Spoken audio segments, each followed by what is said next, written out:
if you look at some of the recent companies that how they've been valued, like Instagram and some other ones, though they seem a little bit overvalued, and you hear whispers, about bubble or, it's really hard to get talent. Do you mind speaking about that?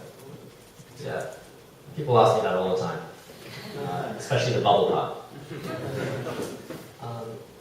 The thing I'll say there is, first of all, if you're creating something that's truly significant and truly differentiated, it doesn't actually matter where we are in the economic cycle.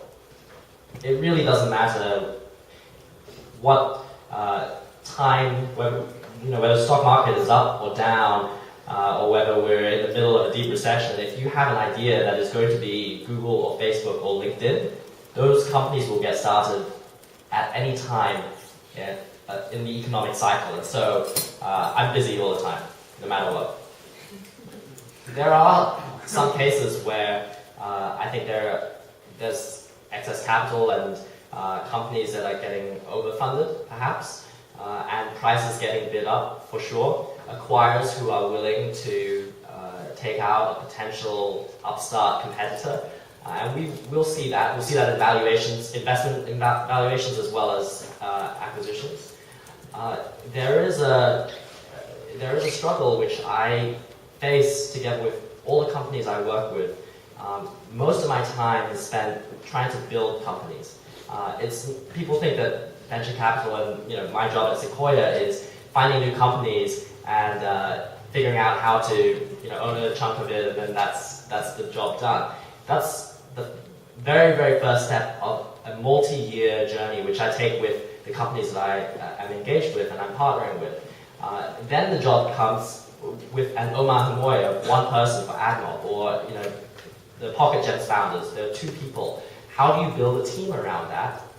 And I will tell you that in that process, there are certainly times where we are trying to hire people, and it's difficult in an environment such as the one that you described. Because I'm afraid to say that the press does tend to talk about the startup world. You just said last, you all have hope.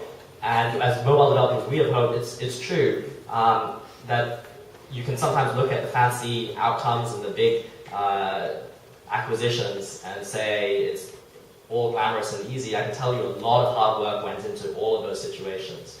And there are times when a small team is better off joining a young, growing company. And I won't lie when I say there are times that I speak to potential founders and developers who've decided that because they can raise $250K or $500K to go and pursue something, that is an indicator that they should do that. I always think that's the wrong way around. To me, the first thing is you figure out if you want to spend the next 2 years of your life on a particular pursuit. That's the most important thing. And that's a resource which you'll never get those years back. And then if you are resolved to go pursue whatever idea you're building, figure out how to raise money for that. Don't let a market decide if someone is willing to put down some money. That means you should be doing that. There may be other opportunities. And to pick a Sequoia example, people forget that when Google was really built as an organization, they started in 98, 99, and the time when they were really scaling as an organization was 2001, 2002, when no one was investing in startups, when people had felt like the bubble crash, and they were some of the best engineers to join them. Some of those engineers have a wonderful career and were on a rocket ship by joining Google at that point in time, and there is definitely a trade-off. I'm biased because I can't tell someone not to pursue their entrepreneurial dreams. It's just not wired that way, and I'm always excited when someone has an idea that they want to pursue. But I do think that the funding environment that you described sometimes does lead to people making choices which, in retrospect, hindsight's always 20/20. You never know the what ifs, but there is definitely a balance there. And I have a couple of thoughts related to what you just said. One is, I think the hardest thing being an entrepreneur, you really have to. In the room, there's a lot of amazing developers, I have no doubt. But I think being an entrepreneur, the hardest thing is not necessarily selling your customer. It's just sell your dream so you can get people on your boat. Is to build that team and convince people that you're the one that is going to change the world, not the other guys. That is actually a very, very hard skill to build. Second thought is I actually have a couple of friends, actually a New Zealander entrepreneur, and she was telling me she was having a very hard time to get a developer. And she really wants a Facebook developer, and none of them wanted to join her. So she started to go back to like Australia and New Zealand and actually help some of these guys who moved here. And I didn't realize that it's that hard to find a developer, but that's happening as well. So, okay, I'm going to pick one towards the back. So how about you?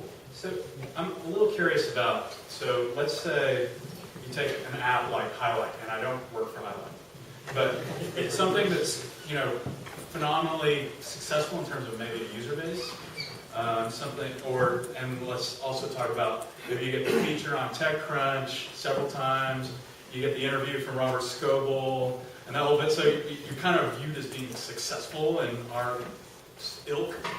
But what then do you do as an investor? What do you say, like, well, where do you go next with this? What's your next success point once you've reached this user acquisition goal? Yeah, I'll say a couple of words about that type of success.